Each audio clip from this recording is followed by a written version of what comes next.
ఇది చెరగని ప్రేమకు శ్రీకారం, ఇది మమతల మేడకు ప్రాకారం.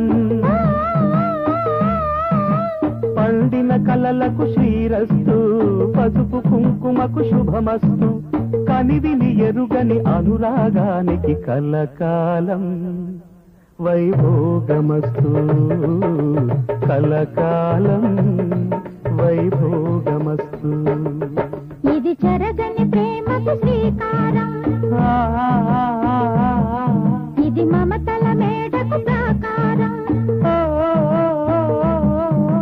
పండిన కలలకు శ్రీరస్తు, పసుపు కుంకుమకు శుభమస్తు.